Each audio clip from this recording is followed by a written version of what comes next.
Some people make fun of my English pronunciation. It's only a few, but it's interesting that my native English-speaking friends always encourage me to continue this channel just as it is. Criticism of my English doesn't come from native speakers. It comes mostly from those for whom English is a second language. A small number of viewers aren't interested in my topics. They obsess over my pronunciation instead. This video is not a reply to them. There's no need to take such criticism seriously. But this phenomenon reveals a deeper issue, one that goes beyond language. It reflects the enslaved person's desire to emulate the master, the weak's desire for power, and an inferiority complex dressed as aspiration. This is common among the bourgeoisie and middle classes in many third world countries.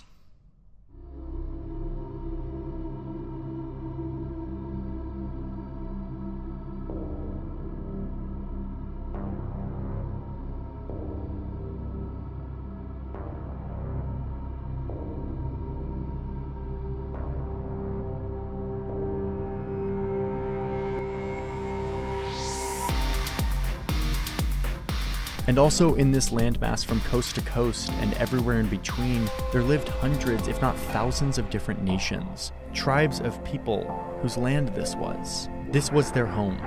It's been almost 6 decades since Algeria won independence after 132 years of French colonial rule. In 1871, France passed the Indigenous Peoples Law. Europeans also took control of most of Algeria's trade, manufacturing and mining. The first Zionist Congress convened, led by Theodor Herzl, an Austro-Hungarian journalist seeking a Jewish homeland in Palestine, spurred by widespread anti-Semitism in Europe.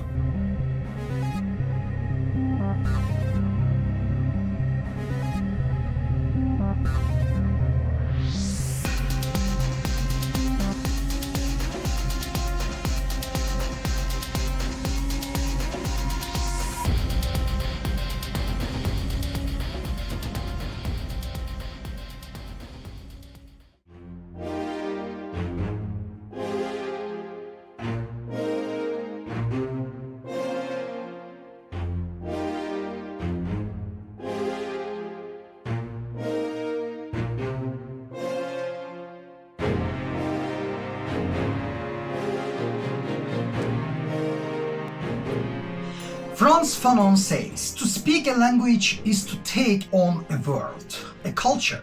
The colonizer's culture infiltrates consciousness through language. According to Fanon, the black individual attempts to attain the position of the white master by speaking perfect French. Yet this effort results in a fractured identity. Fanon describes this as double consciousness or split self. Similarly, the attempt to speak English without an accent reflects a desire to move away from one's own identity and approach white bourgeois norms, a desire that is ultimately unattainable. This effort stems not from self-confidence but from an inferiority complex.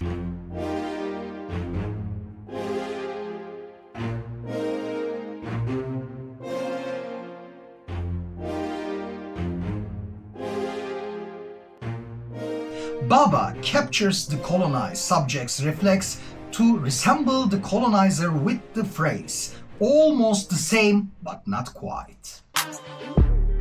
Du kennst meinen Namen, kommt Baro, dann bebt's auf den Straßen. Wah!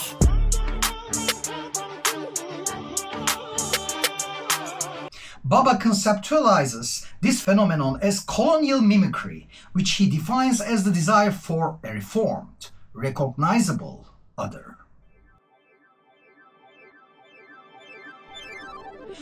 Post-colonialism is very different from previous colonialism.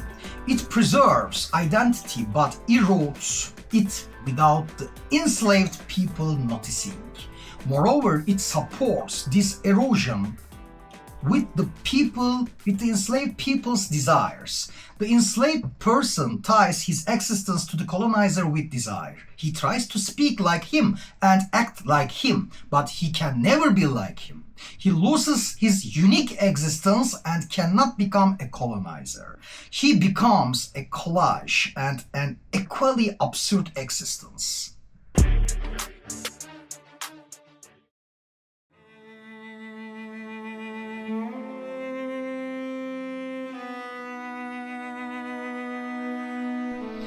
Until roughly the 13th century, Arabic and Persian dominated global languages due to capital accumulation in the Middle East.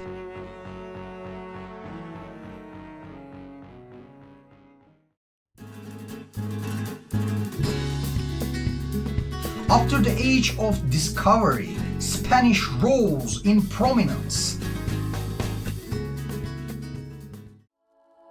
Following the French Revolution in the 18th century, French became the language of nation-states.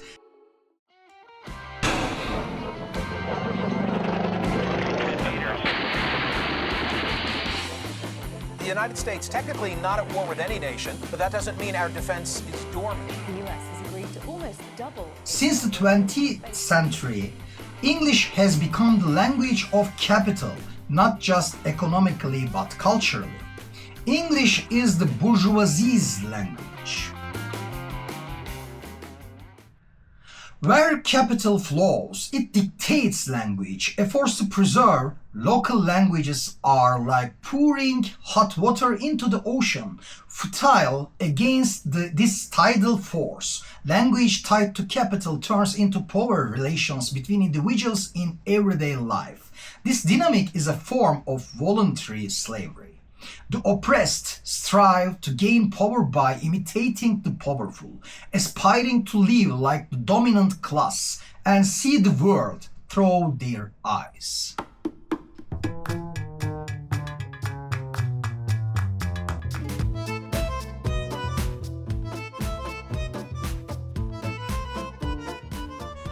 Today, English permits education worldwide not just as language but as a massive industry, particularly in developing countries.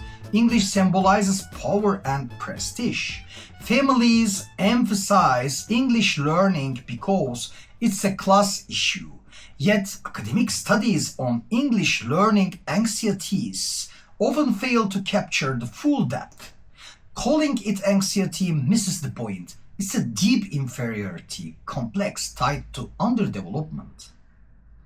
The effort to speak English without an accent tells a familiar story. The oppressed trying to resemble their oppressor. In the 19th century, many Black Americans tried to whiten themselves to escape racial discrimination. Say Roseland. Roseland.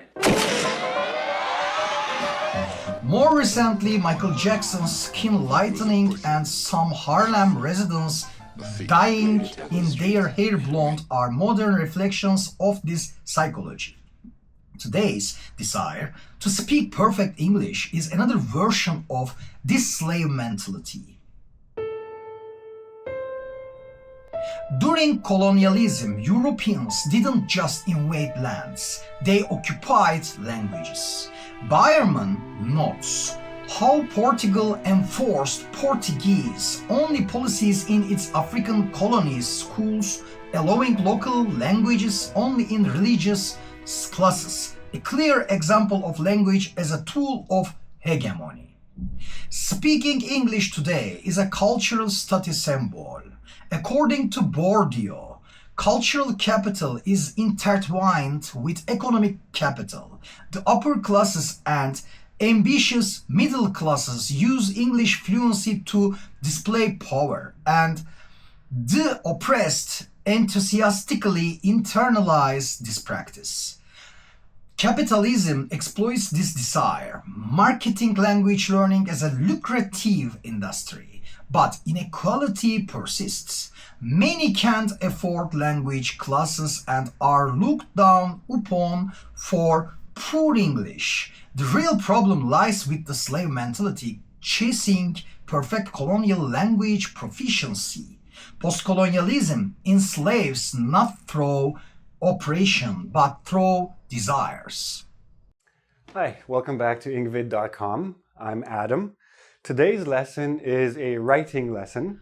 Of course, knowing English is important. It's a global communication tool. But when the goal becomes sounding like a native British or American speaker, it turns into a complex. Birine İngilizce biliyor musun diye sormak hakaret. İngilizce biliyor musun? Kim? Ben. Come on. Ben. Ya git amına git. Hadi Allah aşkına başkasınınla eğlen ya. My own accent carries traces of my homeland, shaped by my native language. I watch English films, read English books, and communicate comfortably without needing to sound native. If I'm understood, that's enough. I would rather learn a new language or deepen my knowledge through reading about maybe philosophy. As Turkish journalist Uğur Mumcu said, you cannot have an opinion without having knowledge. Yeah, that's what's happening, man. It's like we rap. Fellas! Yeah, man.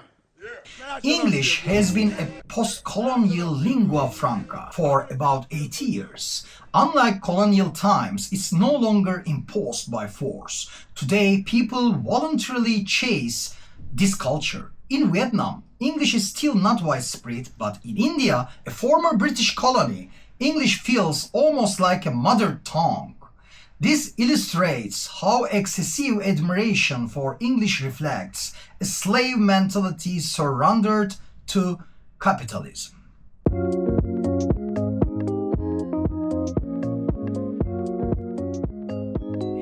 English is voluble, like any language, but fetishizing it often signals a lack of other means to assert identity or power. Language is just a tool. If some want to learn English like a native, go ahead. But those who perfect their English only to correct others' accents often look ridiculous to those who understand the deeper philosophy.